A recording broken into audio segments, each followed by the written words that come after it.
More than 2 months into Russia's war in Ukraine, Vladimir Putin today trained his sights on another front, Europe's reliance on Russian energy. Moscow cut off supplies of natural gas to Poland and Bulgaria, two of the many European countries that rely on Russian fuel and gas. The move comes a day after the U.S. and European allies agreed to step up military aid to Ukraine as it holds off a furious Russian offensive in the south and east of the country. And that is where Nick Schifrin again begins our coverage. In the occupied city of Kherson, fearless Ukrainians erupt in protest against the city's Russian-appointed mayor. Their pleas met with tear gas. Ukrainian demonstrators run from Russian soldiers. Even against peaceful protesters, Russia punishes its critics. And Russia today tried to punish Ukraine's partners, Poland and Bulgaria, by cutting off their natural gas supply. For years, Russia's been an energy superpower, providing more than 40% of Europe's natural gas through multiple pipelines that run through Belarus into Poland, through Ukraine toward Germany, and through the Black Sea onto Italy. Historically, half of Poland's natural gas was imported from Russia, but Warsaw and other countries nearest Russia have been preparing for this day for years. The countries on the eastern flank of NATO, the Baltics, Poland, these countries have been moving to insulate themselves from Russian energy pressure or blackmail. Daniel Yergin is vice chairman of S&P Global, whose latest book is The New Map, Energy, Climate, and the Clash of Nations. It is an effort by the Russians to put pressure. They still believe that they can disrupt Europe by playing the energy card, and the Europeans are saying that's not going to happen. Poland is building a new pipeline to import Norwegian natural gas, and Poland and the Baltics have built receiving stations that can accept North American liquefied natural gas. European Commission President Ursula von der Leyen called today's announcement unsuccessful blackmail. Today, the Kremlin failed once again in his attempt to sow division among member states.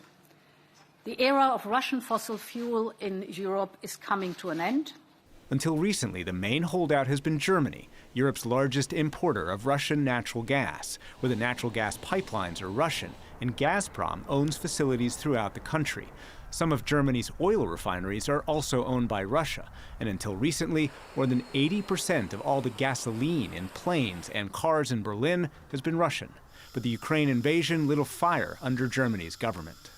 Germany has decided in just a matter of a few weeks, as they watch this horror show going on in Ukraine, that Russian energy is not a reliable supply, it's an unwanted supply. Even a few weeks ago, they would say, maybe we can do it by the end of the year.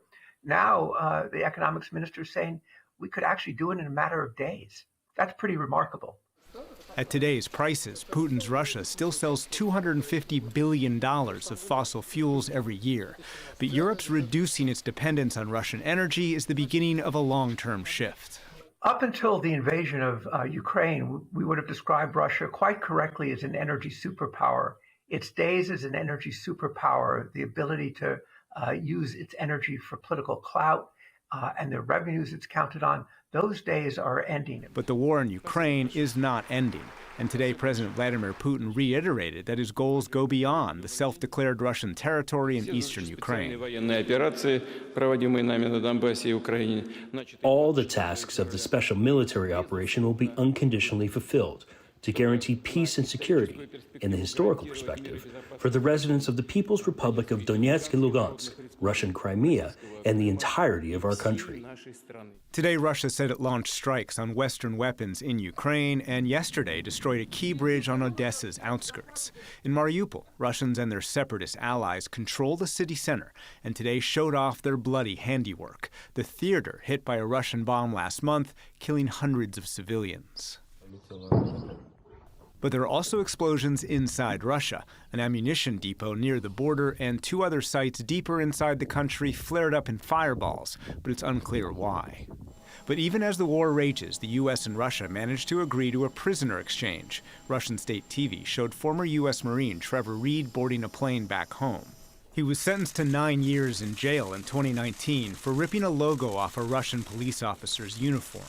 U.S. officials tell PBS NewsHour he's been sick after being exposed to tuberculosis in prison. He was traded for Konstantin Yaroshenko, a Russian pilot convicted in a U.S. court of drug trafficking, who landed back in Russia today. President Biden called his release, which required a pardon, a difficult decision. Senior administration officials say the diplomacy with Russia was restricted to the swap and unrelated to the unrelenting war.